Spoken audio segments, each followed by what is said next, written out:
Hey guys, Rob from Georgia here with you, aka VHS82 apostrophe, with another edition of my ongoing X-Files series, episode 13, Beyond the Sea.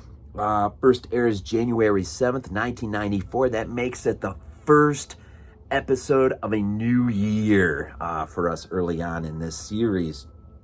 And directed again by David Nutter.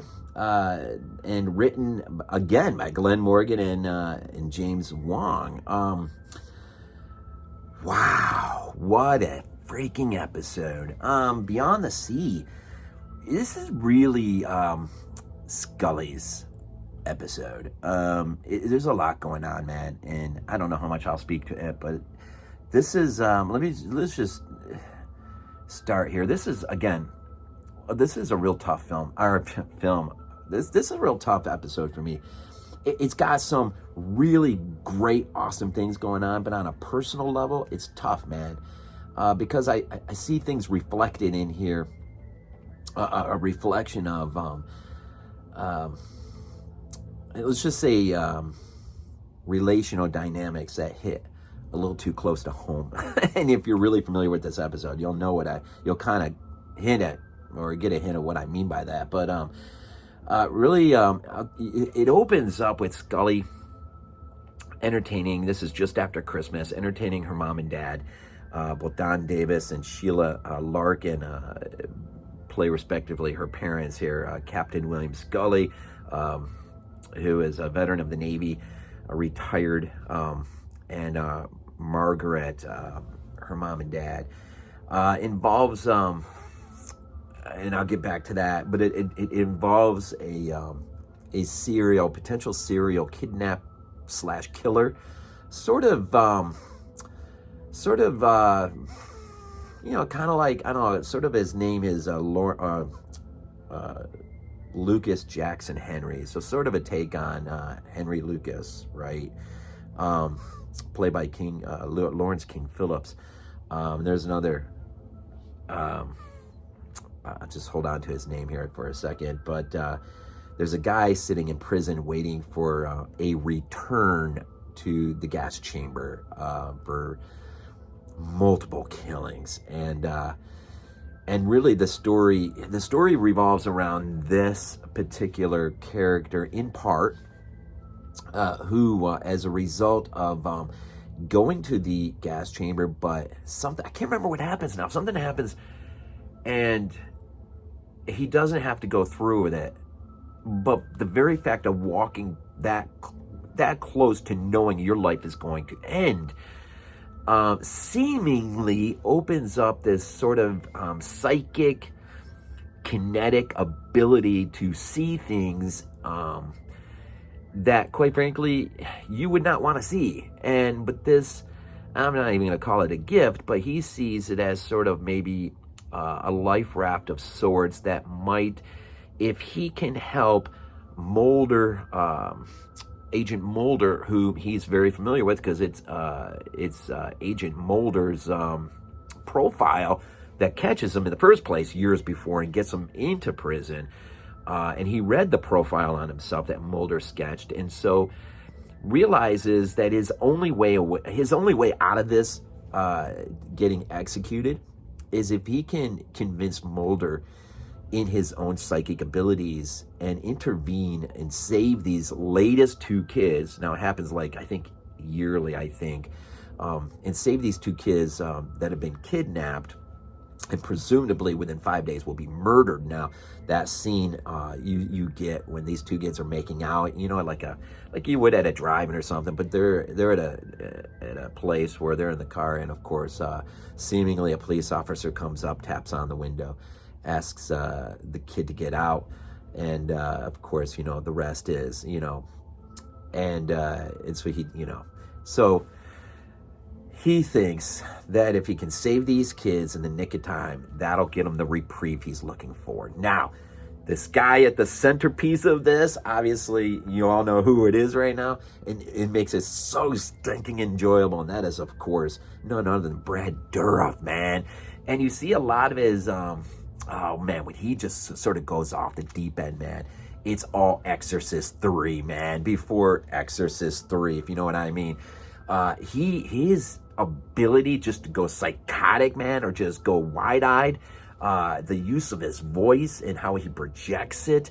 I mean, this is just a glimpse of the character we'll see in The Exorcist 3 as he faces off with George C. Scott. And it's just, as he is the Gemini killer right in there. And he is so great. But as an actor, Brad Dourif, man, talk about the trajectory he's been on. But I'm telling you, I'm just going to skip towards the tail end, which is not over, I hope by any stretch. But his role as Sheriff Brackett in H2, I don't care what anyone says, man. His performance in that movie is solid to the core. Anyhow, I regress or digress, whatever you want to say. Brad Dourif's freaking awesome. This episode's freaking awesome. Now, as I said in the beginning, Scully is entertaining her parents. It's just after Christmas time, and you kind of get a sense of the relationship between her and her dad, and it's one that really, I almost hate saying this out loud, but I can see a lot of the relationship between me and my own daughter in that, how it's represented. And so that's what I mean. It sort of digs deep, man, below the surface. And as I probably would do if me and my wife were visiting my daughter just after Christmas, you know, they would get to that point where I'd be like, okay, honey, let's go. And it seems like he's just cold, but that's not how he really feels for her at all. He loves her more than anything. And she struggles with, as with all kids would struggle, what we struggled with, you know, have I made my parents proud with her decisions, which she knows isn't what he would have had for her. Is he still proud? And so she entertains them, and there's this great moment where she's like, he makes it, like I probably would say, so you still got the Christmas tree up, I see, right? And she's like, well, you know, you had to have it down right at the end of Christmas Day, had to be down and out of the way. She goes, I'm just making up for lost time. And it's, you know, that's like, again, something I probably like, I don't know, maybe not anymore today, but there's definitely a day I would have said that. I've been like, when's that thing coming out? And knowing my daughter, she'd been like, no, that's up for a while. And so she bids him off, and I think there's this scene where he embraces her, but it's that kind of embrace that too many of us know all too well. And Mom gives him that sort of look, you know, sort of like, I need to hear you say something to her, and I think he falls just short of what she's looking for. And so they exit the house. And then she ultimately ends up falling asleep on the couch. And she wakes up, and her dad is sitting there in a chair across from her. And she's surprised, and she's like, Dad, I thought you guys left. And he's you can tell he's talking, but you can't hear him at all, period. But he's moving, and then all of a sudden her phone rings, and so her attention is moved away, and as she looks back, he's gone. And so she gets the phone. Of course, Mom is telling her that they had just lost her dad, heart attack. And so this really will be the huge thing that will push her character in a way that makes allowances for her and Mulder's roles to somewhat shift. So Scully ends up being the believer, and Mulder easily becomes the skeptic. Skeptic, yeah.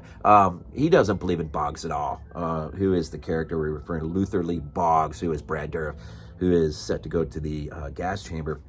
And he believes he sees right through it and just sees as this is, like, he's orchestrating this from inside out in order to get himself out of the gas chamber. But because of the immediacy of the loss of her father, Scully is vulnerable in a way that opens herself up to things that normally this early in the season she definitely would not have been opened up to. This would have been Mulder's role, but they flipped in this episode. And so as a result of them going to see Boggs and him sort of giving them what seems to be a vision, is sort of the rug is sort of pulled out from under when Mulder takes the little cloth, shirt cloth or whatever, from his hand they had given him as a means of tapping in, right? and says, I just ripped this off my, what did he say, his New York Knicks shirt or something like that. I just ripped it off of one of my shirts, has nothing to do with the case. So he doesn't buy in at all. But as he exits, Scully is slow to get her stuff in order to pick up and move out. As she does, Boggs is singing this song, the old song Beyond the Sea, which was played at her father's funeral just the other day, right? And so that is sort of the hook and bait, right? And she takes it. And ultimately, as a result of some of the things he says in a vision, she will come across as you would have it. She comes across the locale that seems to fit things he has described. The waterfalls, it's a Niagara Falls sign. There's a stone angel on the other side. And so she sees this abandoned place. And so warehouse, and she ultimately goes in there. And what is found is the place where the kids had been capped. Now this leads to, right down, the line. And so there's this great struggle between Scully beginning to buy in or sense that there may be more to. And part of it is she wants to hear from her dad again, which will be resolved in the final moments of the show. She'll make a very critical decision, or I say critical is weird. She makes a really important emotional decision that is in her best interest, but it's nothing. It's nothing more than the fact that she's beginning to reconcile, having lost her dad, but she knows her dad is proud of her. She knows he loved her. And so the thought of being, reconciled by the notion of hearing him perhaps as through Boggs on the night of the execution is what he promises, she opts out. And because she doesn't have to. And so, there's this incredible arc for her in seeing her. And a lot's been made, too, of her, how close to Clarice Starling in Silence of the Lambs. And, there's been that connection made. And even before this episode, there's a nice introduction by, I think, the writer and our creator of the X-Files, Chris Carter, and just talking about at some small length how important and how good of an episode this was early on, and really forever, the entire series. I think Chris Carter felt it was maybe the best episode they ever did, hands down. And it is a powerful episode. And again, it allows Brad Dourif to explore thematically certain aspects of his character that we'll see again, man. But what a phenomenal actor he is. And really haven't said anything about our lunatic who kidnaps kids and kills them after 5 days, which is rooted in psychologically in things that happened when he was or something that happened to him as a young boy. I think it was a terrible car accident and just the trauma. He never could escape that trauma. And so he plays the part pretty well, but he's definitely on the back burner. He is not front and center at all. This is Scully. This is Scully's and Brad Dourif's show. This is their episode, and it is a phenomenal episode. And it could possibly tap into some inner dynamics and cause you to think, self-reflect by seeing it's one of those, man. And it just, golly, sometimes I hate watching things like this because I get you to thinking a little bit, and but it's good to. It's how we grow. It's how we continue to deal with things, and for the reasons, whatever we deal with, and that's what makes things like this so stinking great. So stinking great. But anyways, a great episode. Another great episode. I think the next one is Gender Bender, episode 14. So that's where we'll be heading next. So, man, again, thank you for the support. Thank you for the views. Thank you for the comments, and just for the ride along. It is a long journey. We have a long, long ways to go. And as always, we end these things off with Go Bills. This is not a dream. Not a dream. might be useful to you.